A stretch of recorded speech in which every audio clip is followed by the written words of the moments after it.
Welcome everyone. I'm Zeffie Davy, and this is my channel on YouTube. And I just want to say it's been a little bit of a rough couple days for me. Actually a week, and my little dog just passed. And we were talking a little bit with Songbird, and we realized she's left on an auspicious time just before the eclipse. And in the Hindu tradition, it was the day of Kali, so she knew exactly when to go because her name was also an aspect of Kali. I called it Chandi, and that's an aspect of Kali in the southern part of India. So anyway, it's been a couple weeks rough for me, actually 6 months now, or not 6 months, 4 months, because she's been sick since June. So she's resting, and I'm very happy that she decided to do her transition and to be in a safe place and happy. So, Songbird, after my introduction about my little doggy, what do you think? Welcome. And thank you for being back on because we're talking about the eclipse. Yeah, I think Chandi said goodbye. She said, I'll be with you in spirit, Mama. And I will protect you from there I'll because protect you there because I could do things behind the scenes there that I can't do here. And I think that's just like with a lot of people right now who are going through the transition and death, of loved ones, of pets, of anything that you hold dearly, which even could be a job or a family member or some kind of shift and change, because that's what the eclipse brings.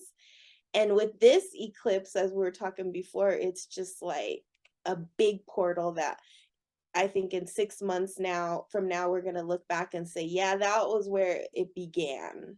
you're right. Because 2023 is going to be like a year. Yeah, I agree with you. Yeah, and this eclipse is kind of opening that doorway. Plus, we're heading into like Scorpio season, which is always about deep transformation. Yeah. We're getting ready for our next winter solstice. We have some big doorways coming up the end of this year and the beginning of next year, but really next year doesn't begin until spring in our calendar system. Mhm. So we have a lot to prepare for. And I think like Chandi was like, yeah, I'm ready to cycle out of here and get into my next cycle. I agree. And it felt like that because she's been going through this through June, and I didn't want her to go. And I think she stayed for me, but I can see her really, saying, I'm done. I mean, she felt so incredible. And then she was around for a couple of days, and then she left on the third day. As we're talking, the pets like to go a lot earlier. But I feel her, her spirit, and she's protecting me through my next transition, because when also pets leave, it's also our own transition. When we lose things and let go of things and not having attachments is also an amazing transition for us. And, I feel I don't have attachment of, being sad or crying. I actually feel very serene of her passing. Yeah, I'm sad and I cry here and there, but I also think of her good times, that we had, and how beautiful even her last week, that she was very happy and she sat on her, little stroller, and the wind was blowing on the sea for her. And then the day before that, she ate well and she drank her water. And then that night, the whole process started. So I'm actually very honored to be part of her process. I felt very honored and very helpful because I needed to help her to go through it, also, like she helps me from the other side. So yeah, it was an amazing, interesting time for me. And you know how attached I was to her because she went with me Oh, everywhere. that little dog was more spiritual than most people. Right. They're getting blessings from these high lamas and monks and traveling all over she traveled all over the world. She did. And she was a therapy dog, and she helped me on the process of helping healing people. I mean, she was amazing. Amazing. So, Yeah, she was just amazing. And she would just go with you wherever, and she was happy and quiet and settled and never complained. And I had a crazy life, as all healers do. We travel everywhere. But she was there, and I think she's letting me get to my next level, and she's helping me through that because we all growing and going through those portals that there's big door openings that are happening through this eclipse. Let's just talk about this eclipse a little bit because Chandi's rested. She's not going to be down here. How we going to have to be down here and deal with We're this? like, Chandi, help us. Chandi, help us. Chandi, Chandi. please, please. We're gonna need some help. Help. We all going to need some help starting. Yeah, because eclipses in the Tonopoali, they always say that it leads you either to your greatest fortune or misfortune. And so it's a time where you really want to sit still and be in the most peaceful and balanced and harmonious energy as possible, as you're also meditating and kind of reaching for that next star. Yeah. Because what you do during this like 3-day period is really important, especially as the eclipse is happening. You don't want to be like, if you can, not like out and about doing a whole lot of stuff. It's a time where we're supposed to rest. And actually in the reservations, that's what they do. They close schools, they shut everything down, and they stay in their house and they just rest and don't try to do anything to push energy, because it's supposed to be a time of quiet reflection. Yeah. In Yeah. the Vedic tradition is the same way. In the Hinduism, Yeah. we kind of fast, the day that an hour before that day of the eclipse. Yeah. During the eclipse, from the 3 hours from the beginning to the end, from the minute before it starts to the end of it, which is like a 3-hour process, depends on the eclipse, because this is like a parcel. What we do is we don't eat because we don't cook. We just sit and meditate and do mantras. So it's interesting to see the Native Americans and the Takwali, the calendar that you follow actually says the same thing, because all traditions need supposed to do that, because it's a quiet time, go within and really, really only honor God, mantras, listen to music. You don't need to meditate, but at least listen to some mantras if you don't know, or listen to some, peaceful music if you need, and not be in the world. Of course, that's not easy for people because it's daytime. Depends on the country. I think in America should be nighttime. For us is the daytime. For us is like 12 o'clock in the afternoon. So, people work at that point. But I do tell my students, this is the time for you. Lock the windows, close the shades, not for the darkness not to come in, and just be in a good space within yourself. Don't start fighting with people 3 days before, have a Yeah. negative energy, That's what I Yeah. mean by fighting, like having an argument, you know what I mean? Because if you have arguments, that's going to hold you to that space. You don't want to be in that. You want to stay in a positive space. So I'm Yeah. amazed that the two match, Yeah, and they said it's because over years the ancestors saw what the animals did during an eclipse. And what the animals did is they went under a bush and like rested. They didn't go out and try to hunt or forage or do anything. They just kind of knew that the earth was kind of going through like a reset, that she was doing something. And so in that reset time, we too need to reset. And I Exactly. think that's really amazing because, like with chanting, it gets you out of your head, it gets you into that higher vibration. You're connecting to the universal forces and you're connecting to the higher realms. And you resetting yourself. You And you're resetting resetting. by doing And you're mantra. not thinking about all your problems Exactly. and whatnot. And so you're already, in that vibration so that you can have your fortune. Right? Versus like if we were sitting here and we are just talking about complaining or gossiping or all those kind of lower things, it's like, what will your next 6 months be? Exactly. So that's kind of how we have to think about these things, is like they're seeds for the future. Plus, we're having the other eclipse coming on the 8th, but we'll talk about that later, the 8th of September. We'll Yeah, do another special. it's eclipse season. What this eclipse reminds me of is, I can't remember what year it was, but I think it was pre 2020. There was an eclipse season like this. Mhm. I feel like that eclipse season was the beginning of like the whole 2020 transition. I think it was 2019 was an intense. I think so. That's Yeah, that's the one I remember it being like, there's those eclipses that you just remember. And they stick in your mind, Yeah, yeah, they of the stick in energy your that head. has behind it. Yeah, where it's just like something out of the ordinary happened, or just those series of eclipses like America had. I think it was 2019 or 70. I'm not sure. I know there's going to be one next year that's like that, where Yeah, it crosses the United States. again. Again, it went this way, now it's gonna go that way, Oh, and wow. the interesting thing about that eclipse is it's gonna be, the point of the highest intensity is going to be where the mounds are in, I think, Illinois, where the ancient Native American mounds are. Oh, wow, that's a powerful place. Yeah, that's where it's all gonna, like, Line that's where up that, yeah, cross. that cross, and Well, that's this one is in Europe. This is in Europe. I think yeah.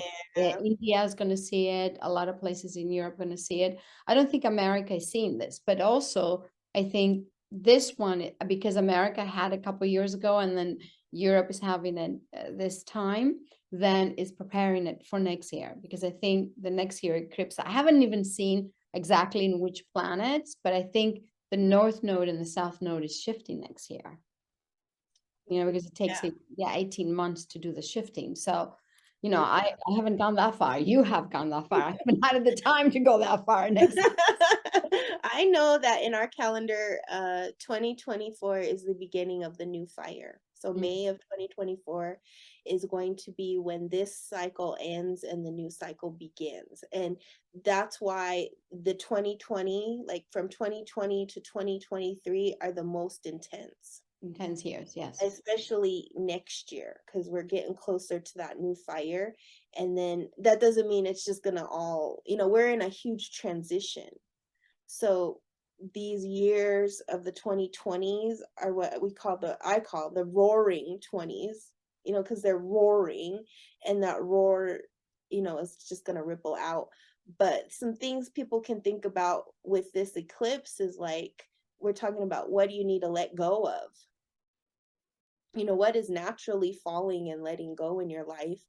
And on the other side of that letting go, what's there to come? Because most people I'm talking to now are in the middle of a reset themselves. Like their whole life is resetting, where they're living, where they're working, their children, their their whole thinking, even spiritually, like religion. A lot of people are leaving religion and coming back to their spirituality. A lot of people are wondering about their ancestry, ancestral healing, trauma healing. Like we're going into like kind of these bigger roots here Yeah. of the foundations of who we are, and now is the perfect time to lay down really good foundations so that the next years we will see some real fruit. I agree. And also, this year, I feel this eclipse also is telling us how to be humble and let go of ego. And that's the biggest thing. Also, astrologically, that's happening between the Libra and the Scorpio axis of the North and South node, because you have Scorpio that is like the dark, the deep, but also Scorpio can rise, correct? It can actually be like an eagle. And then you have Libra, which is about the balance. So within Scorpio, you have to have that balance, or being okay with your negative side and also be okay with your positive side, so you can fly like an eagle. So Yeah. it's very interesting where it's happening, how it's happening this year, and what is telling us, like do we want to be humble? Do we want to like really look at ourselves and say, well, this is a negative part of me, and I need to be humble to raise my vibration? Or do I go into the dark and saying, oh, I'm depressed, I'm this or that? So it's very interesting. It's very interesting what's happening. It is. And humility is also like the wolf, Hmm. where the wolf just generously gives. So it's like this energy where, in the wolf pack, the alpha is not like, I'm the alpha.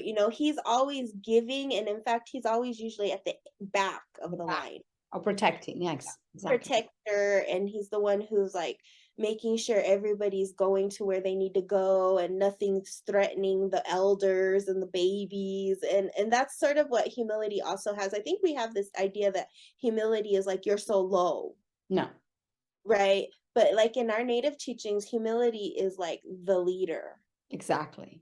It's the one who thinks of everybody, not just themselves. And that's a part that Mother Earth is waking us up to. A big thing that's going on in the world. We were talking about how the blackouts are about to happen and all Yeah. that stuff, is because she's getting us to come together. Because I might have something you need, you might have something I need, and for our own survival, we might have to, do things we didn't usually do because we're very individualistic. Yeah. We think we got to have it all, and we you see all these preppers just like prepping. And I was reading a book recently, that I've read it before. It's Black Elk, but it's Wallace Black Elk. He's Oh my favorite. yeah. Yeah, no, Yeah, Wallace. Yeah. yeah. Yeah. And then this one part really stood out to me, and he said that all these people prepping for food will wake up one day and it'll just be maggots in the food. You mean Because everybody that's gathering food? that's like, being real selfish and Yeah. hoarding. And like, Mhm. you go to the grocery store and you can't buy anything because everything's gone because they're stacking it up in their shelters or whatever. That's like a big trend happening. And it just stood out to me because it was like something he got years and years and years ago before all the food shortages and whatnot. And I was like, wow, that's how Yeah. far spirit thought, that it doesn't matter how you prepare like that, because this is all the mother doing it. It's all Mother Earth. It's all the universal forces. It's something beyond us. And so where we have to go is inside of us for all the answers. And all Because you the and help each other. Help each Yeah, other. and help each other, because that's what it's going to force us to do, because how else are we going to come together except for through, those kind of things, And survival. change for all this materialistic energy, because, we do have enough. We definitely have enough. We don't need any more. I mean, we have enough. What else do we need? We need health, our health, and, we need to take care of each other. And you're right, humbleness is about really looking after everybody. Of course, you have to stay strong. I think him being the alpha dog, the wolf, he's very strong. He knows his strength. That's why he's humble, not because he's trying to find his strength also, correct? Yeah, he's Ego not. is like, oh, I try to find my health. I mean, my strength, but I have my strength. Yeah, that's because, somebody who's very humble, they don't have to tell everybody. Yeah, exactly. They You know have what I it. mean? It's natural. They don't It's yeah, they don't have to. Like most of the medicine people I work with and were my mentors and elders, they don't call themselves medicine people. They will say like, I'm a farmer. I remember my experience with the Hopis. Yeah, with a farmer for sure. Like one of my favorite medicine men, he's so powerful and he's connected. And he's like, yeah, I'm a farmer. People ask him, he's just like, he doesn't like easily say it, but everybody knows who he is. Yeah, Everybody knows what he does. But if you just asked him, he's he's a like, well, farmer. he used to be a janitor. He was a full-time janitor. He's retired now, and now he's a farmer. I tell you my first experience with the Hopis, and I think, but that's a part of this conversation. He, he's a farmer. He was doing corn, so we went around, and he didn't say he was a medicine man. We just went and saw the farm. Then we went back into the house, and his wife was cooking. He was like in his 80s or something like that. She was cooking, and then they put food on our plate, and it was my first time with the Hopis. Okay, like we're talking like 30 some years ago, and I'm eating, and I'm thinking, oh my God, look where I just had come back from Miami. I lived like a very luxurious kind of life, and they lived so humble and so beautiful, and he's such an amazing healer. He didn't talk to me for at least an hour on the table. I was just Mhm, eating and mhm. thinking, and no one was talking to me. No one in the family, no one said anything. And all of a sudden he said, stop thinking, just eat. I'm like, duh, because I was saying, look how beautiful they live and how humble, and I need this and I need that and I need this to survive. And And he just said, "Stop thinking, just eat." And I took him an hour to talk to me because I was saying so much of my thought, you know? She was like, "Your thoughts are too loud. Stop it. Just eat. I can't eat. You're thinking too loud." And it was like, it dawned on me, oh my God, you know, the humbleness and, you know, and the beauty. And after that, he started talking to me and then, you know, we started sharing, but it was just getting me out of that old process, you know, 30 years ago. Okay. I'm talking about my age now, but, but it was 30 years ago and I would never forget him. I would never forget him. You know, Yeah. it's amazing how simple and beautiful and humble is their life. You know, he used to run to the cornfields, you know what I mean? I couldn't even walk. He was running. And he was like 70 at a time or 80, something like that. I know they're it's that old way, it's that ancient way. That's what Yeah. we're connected to and what we're bringing out into the world is the ancient ways of the cycles and nature. And part of when you take time out for an eclipse or any of these cycles, you're reconnecting to that ancient place within yourself, your ancestors. They did things because it's universal. A lot of the stuff going on now is like, oh, this is only for this person or this is only for this group, but it's not that way. It's for You all of us. It's for all of us. And there's, like the eclipse doesn't say, well, I'm only going to do an eclipse for these people and not these people. You know what I mean? Like, I'm only going to shine the moon for these people and not these people. All under the same influence. We're all Exactly. here. That's the thing. And that's the thing, like for us too, especially as spiritual people, like doing this healing work and bringing out to the masses, is it's for everybody. Yeah. Yeah, it is. It's just for everybody. You're there in Greece, I'm here in Colorado, like we're here.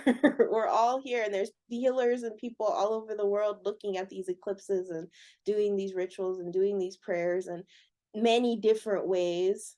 It doesn't matter. It's all Doesn't one. matter, but it's all about, preparing yourself and understanding these natural cycles and listening to your intuition and what's going on. And even when in the middle of chaos, we can find that breath. We can find that breath. It's a powerful time. I think this eclipse is really going to clear some things out. And I think there's going to be a lot of things revealed during this cycle too. I agree with you. And I think there is something big is coming that we're going to be able to. I think a lot of people are not going to be able to handle it, but it needs to happen so we can all wake up because a lot of us have been knowing we've been feeling this energy for a long time. Oh And yeah. we knowing that the change is happening and it's coming through. Yeah, it's especially, like we were talking about with the blackout stuff, because Mhm. in the Konoplali, it does say that the next step, the first step they said was a pandemic, was a virus. They said all these viruses will start popping up because it's Mother Mhm. Earth cleansing. And then they said the next stuff will be like technology stuff, like blackouts, glitches, things that, every day we use. Which is That, happening already in some yeah. places. It Oh happened yeah, here in the yeah. island. It's all In the glitchy. electricity off for 10 hours because they're fixing something. And you're seeing that happen a lot in Europe. And you said the eclipse is going to be most prominent in Europe. And we see things happening in Europe right now politically. Mhm. We see things happening already that are going to be like brought up more And that's because, why some of us I moved back because we're here to settle those energies and help through the process. yeah, and there'll be some people like in the middle of it. Yeah. So what is But the third thing? um well, the third thing is like as we go into the new fire, it's that the biggest thing about it is that you cannot rely on any source outside of yourself. Mm. That's Everything is what we going to have just to come within. in. That's why we're preparing them with this eclipse. Yeah, and it's like everything outside of you is not trustworthy. Yeah. And that's what we're seeing already, but it's going to become more and more like that. And so it's like even the simple thing like electricity you can't count on. Yeah. Right. And so you're going to have to listen because your intuition will tell you, get these emails done, do this, do that, do this. And then you'll be like, if you just sit there, well, why? I don't know, you're going to miss your opportunity, then blackout. Yeah. And then you're not going to be able to finish your work or do whatever you need to do.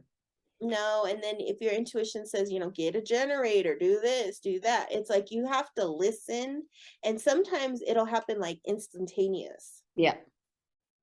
So I think that's the training right now too, is that a lot of people are going into like listening.